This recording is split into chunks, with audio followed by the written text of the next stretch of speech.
ഇന്ന് തന്നെ ഡൗൺലോഡ് ചെയ്യൂ. കാണൂ നിങ്ങളുടെ ഫേവറേറ്റ് ഷോസ്. എനിക്കറിയാം ഒടുവിൽ ഇങ്ങനെയൊക്കെ അത് സംഭവിക്കുള്ളൂ എന്ന്. ഒടുവിൽ മമ്മി അവളെ കുറിച്ച് പറയുള്ളൂ, അവളെ കുറിച്ച് മാത്രമേ പറയുള്ളൂ. കുറച്ച് ദിവസങ്ങൾ കഴിയുമ്പോ മകളായിട്ട് അവള് ജനിച്ച മതിയായിരുന്നു എന്ന് മമ്മി പറയും. അവളുടെ മട്ടും മാതിരിയും കണ്ടറിയാം. മുമ്പ് നമ്മൾ കണ്ടിരുന്ന ഗാഥയല്ല അവളിപ്പോ. സിത്താര അവളെ തന്ത്രങ്ങളെല്ലാം പഠിപ്പിച്ചു. അവൾ പറഞ്ഞത് കേട്ടില്ലേ? മരം കയറ്റം, നീന്തലും. വേറെ ആരായാലും ചത്തുപോയേനെ. അത് തന്നെയാ ഞാനും പറഞ്ഞു. അവളിപ്പോ മറ്റൊരാളാ, എന്തൊക്കെയോ ശക്തിയുള്ള വേറൊരുത്തി. നിർമ്മലെ, പണ്ട് ഈ പുസ്തകങ്ങളൊക്കെ വായിച്ചതിന്റെ കൂട്ടത്തില് ചില കാര്യങ്ങൾ വായിച്ചതൊക്കെ എനിക്കിപ്പോ ഓർമ്മ വരിക. ചിലര് ഈ വലിയ വലിയ അപകടങ്ങളിലൊക്കെ പെട്ടുപോയിട്ട് തിരിച്ചു വരുമ്പോ, അതായത് ഈ ഓർമ്മയിലേക്ക് തിരിച്ചു വരുമ്പോ വേറൊരാളെ പോലെ സംസാരിക്കുന്നു, വേറൊരാളെ പോലെ പെരുമാറുന്നു. ഉദാഹരണത്തിന്, എല്ലാത്തിനെയും പേടിച്ചിരുന്ന ഒരാള് പെട്ടെന്ന് ധൈര്യമുള്ള ഒരാളായി മാറും. ചില ആളുകള് അവർക്കറിയാത്ത ഭാഷ പോലും സംസാരിക്കത്രേ. ബാധ കയറുന്നെന്നാണ് ചിലരുടെയൊക്കെ ധാരണ. പക്ഷെ അത് അങ്ങനെ അല്ല എന്ന് സയൻസ് തെളിയിച്ചിട്ടുണ്ട്. ഓ, ഒരവസരം കിട്ടി അത് കയറി അങ്ങ് മേയാനും തുടങ്ങി. സിത്താരയുടെ മോളെന്തോ അല്ലറ ചില്ലറ അഭ്യാസങ്ങളൊക്കെ പഠിച്ചു, അത് സത്യ. അല്ലാതെ ഇത്രയൊന്നും പുകഴ്ത്തേണ്ട കാര്യമൊന്നുമില്ല. പക്ഷേ ഉള്ളത് പറയാലോ, അപകടത്തിന് ശേഷമുള്ള ആ കൊച്ചിന്റെ പെരുമാറ്റം, ആ എളിമ, ആ വിനയം, അതൊന്നും അത്ര നിസ്സാരമല്ല. അതവള് പഠിപ്പിക്കുന്നതാ ആ സിത്താര. തറവാട്ടിലേക്ക് വന്ന് കയറുന്നതിന് മുമ്പുള്ള ട്രെയിനിങ്. അതെ അമ്മേ, എന്ത് അടക്കത്തിലും ഒതുക്കത്തിലും അവള് സംസാരിക്കുന്നേ. മുത്തശ്ശിയും ബാക്കിയുള്ളവരെയും കയ്യിലെടുത്ത രീതി കണ്ടോ? ശത്രുക്കൾക്ക് പോലും അവളോട് ഇപ്പോ ഒരു ബഹുമാനം തോന്നുന്നില്ലേ? എന്തിന് നമുക്ക് 3 പേർക്കും തോന്നിയില്ലേ? എനിക്ക് തോന്നിയില്ല, എന്റെ മോക്കും തോന്നിയില്ല. പക്ഷേ നിങ്ങൾക്ക് തോന്നും. ഇപ്പെന്താ, അവള് കാണിച്ച ധൈര്യത്തിന്റെയും എളിമയുടെയും വിനയത്തിന്റെയും ഒക്കെ കുറ്റ എന്റെ തലയിലോട്ട് കേറി വരുന്നത് കണ്ട ഞാൻ ഇനി ഇവിടെ ശരിയാവൂല. നിങ്ങൾ അമ്മയ്ക്കും മോക്കും കൂടെ തട്ടിക്കളിക്കാൻ ഒരു പാവയെ പോലെ ഞാൻ എന്തിനാ ഇവിടെ നിൽക്കുന്നത്? ആയിക്കോ ആയിക്കോ. എന്നാലും എന്തായിരിക്കും അമ്മേ അവൾക്ക് വന്ന മാറ്റത്തിന്റെ കാരണം? അച്ഛൻ പറഞ്ഞ പോലെ എന്തെങ്കിലും ശക്തി അവളുടെ ശരീരത്തിൽ കൂടിയതാണോ? സംശയം നമുക്ക് തീർക്കണം. ഇനി എങ്ങനെ അവള് മുന്നോട്ട് പോകുന്നു നോക്കട്ടെ. ഇനിയിപ്പൊ ബാധയല്ല, ദൈവത്തിന്റെ അനുഗ്രഹം കൊണ്ടാണ് അവൾ ഇങ്ങനെയൊക്കെ ആയെന്ന് പറഞ്ഞാലും നമ്മൾ അവളെ വിടില്ല. കുഴി കുഴിച്ചിട്ട് അതില് വീണില്ലെങ്കിൽ വാരിക്കുഴി കുത്തും, ഒടുക്കത്തെ വീഴ്ചയ്ക്ക്.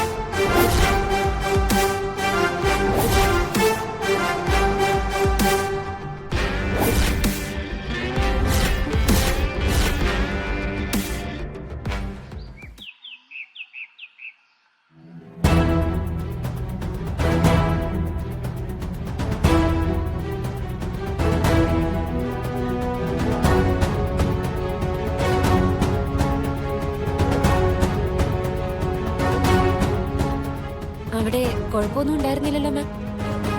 ഇല്ല, ഒരു പ്രശ്നം ഉണ്ടായില്ല.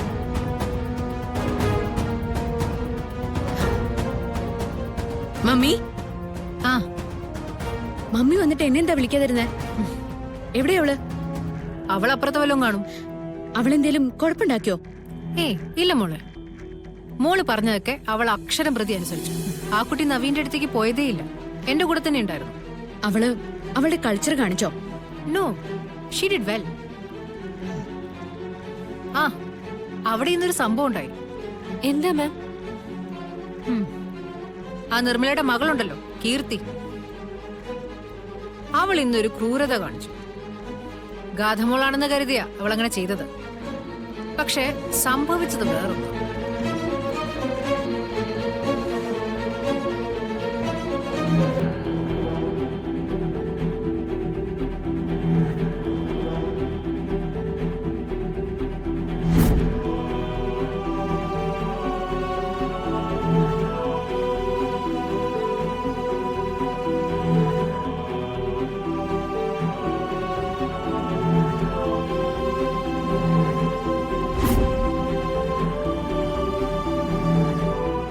പിന്നെ എല്ലാവരും അവളെ അഭിനന്ദിക്കുകയായിരുന്നു.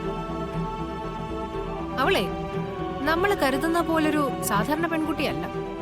ഒരുപാട് കഴിവുകളുണ്ട്. പ്രത്യേകിച്ച് മറ്റുള്ളവരുടെ മനസ്സ് പിടിച്ചടക്കാനുള്ള കഴിവ്. അവളെ മറ്റുള്ളവരെ അഭിനന്ദിക്കുന്ന കണ്ടപ്പോ എനിക്കും അഭിമാനം തോന്നി. അപ്പോ സ്ഥിരമായിട്ട് ഞാനിവിടെ മുറി അടച്ചിരിക്കണം. മമ്മിക്ക് മകളായിട്ട് അവള് മതിയോ? മോളെ, അവൾക്ക് ഒരുപാട് കഴിവുകളുണ്ടെന്ന് മമ്മി പറഞ്ഞു കഴിഞ്ഞാ അവൾ എന്നെ മറികടക്കുന്നു എന്നല്ലേ? മമ്മിക്ക് എന്നെക്കാളും കൂടുതൽ സ്നേഹം അവളോടാണെന്നല്ലേ? മോൾ എന്തൊക്കെയാ പറയുന്നേ? അങ്ങനെയാണോ ഞാൻ പറഞ്ഞത്? ഇന്നത്തെ ഫംഗ്ഷനിൽ നിന്ന് ജസ്റ്റ് രക്ഷപ്പെട്ടെന്നേ ഉള്ളൂ. അതിന്റെ ഒരു സന്തോഷം പറഞ്ഞതല്ലേ? നോ മമ്മി, മമ്മി എന്നോട് കള്ളം പറയാൻ നോക്കണ്ട. എനിക്കറിയാം ഒടുവിൽ ഇങ്ങനെയൊക്കെ അത് സംഭവിക്കുള്ളൂ എന്ന്. ഒടുവിൽ മമ്മി അവളെ കുറിച്ചേ പറയുള്ളൂ, അവളെ കുറിച്ച് മാത്രമേ പറയുള്ളൂ. കുറച്ച് ദിവസങ്ങൾ കഴിയുമ്പോ മകളായിട്ട് അവള് ജനിച്ചാൽ മതിയായിരുന്നു എന്ന് മമ്മി പറയും. മോളെ, മോളെ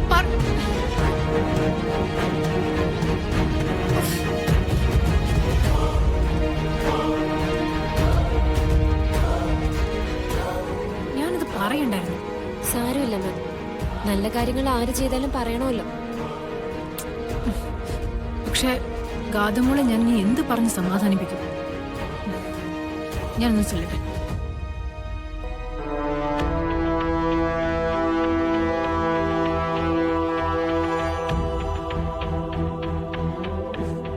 അഹങ്കാരത്തിന് വിലയുണ്ടാവില്ല, വിനയത്തിന് വിലയുണ്ടാവും. അത് കൃഷ്ണയ്ക്കുണ്ട്.